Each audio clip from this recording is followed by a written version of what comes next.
We met again beneath the glass chandeliers of the Kingwell Foundation Gala, years after he left.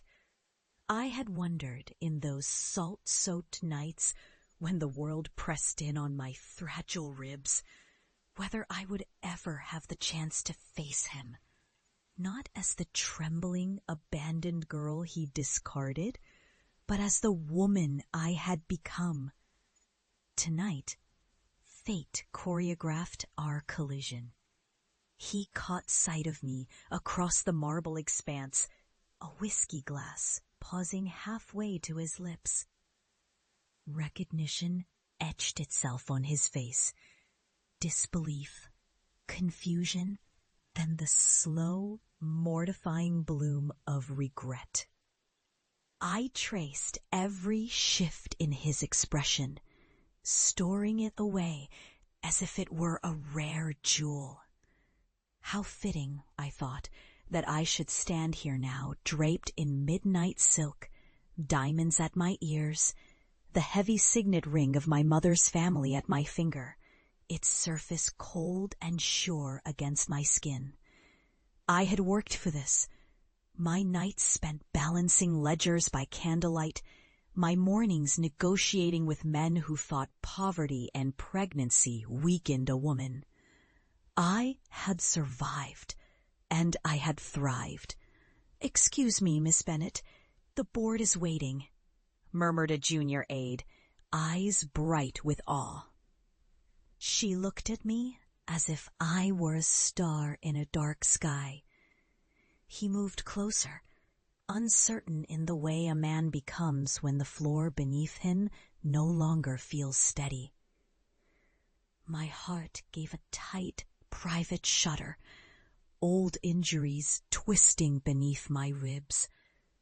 The memory of that day, white sky, his back retreating down the cracked sidewalk, my hands trembling over a swelling belly, rose sharp as vinegar.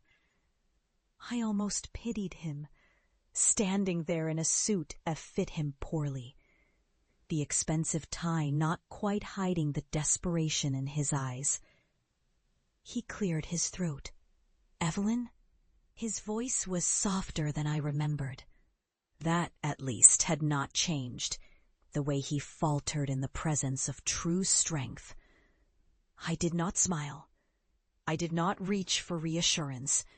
Instead, I turned slightly so the overhead lights caught the angles of my face, the deliberate elegance of my posture. My daughter, our daughter, stood a step behind me, a vision in deep green, her gaze level and unafraid. She had inherited his stubborn chin, but all else was mine. Intelligence, grace, a spine forged in hardship. "Hello, Simon." My voice, calm as water over glass, invited no intimacy. He stared, searching for the woman he left, the desperate, shivering girl who begged him to stay. The silence yawned between us, a grave for my former self. How are you?" A stupid question, but what words could serve him now? "I am well," I said. He glanced at my daughter, then back at me, the pieces assembling, too late, to form a truth that had always been behind his eyelids, waiting for the courage to be seen. "That's—" his voice trailed off. "My child." I let the words hang, a gentle blade. No claim of his, no invitation. Just fact, just power. My daughter stepped forward. "Mother, the director wanted to thank you for saving the literacy program."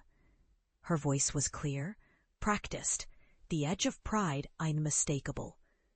Simon's gaze flickered from her to me. His hands trembled. He said, a whisper only for me. "I know you didn't," I replied. I held his gaze, steady and unflinching, my pain a distant echo.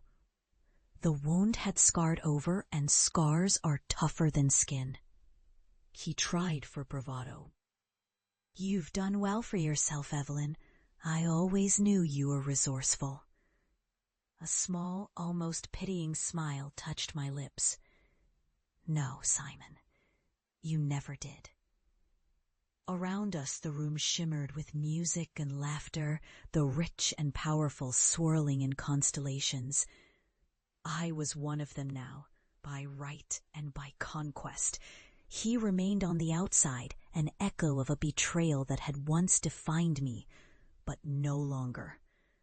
I remembered every humiliation, counting coins for groceries, enduring stares from neighbors, reading bedtime stories by the blue glow of a borrowed phone.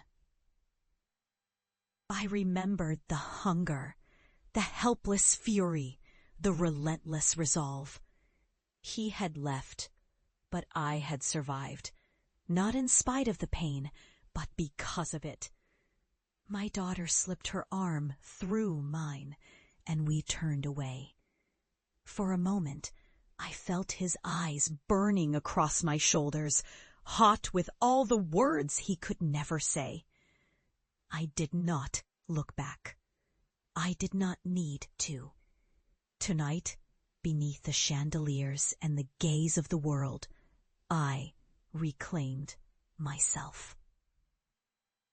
There was no confrontation, no grand revenge, just the cold, gleaming fact of my existence, powerful and whole, while he was left in the ruins of his own choices.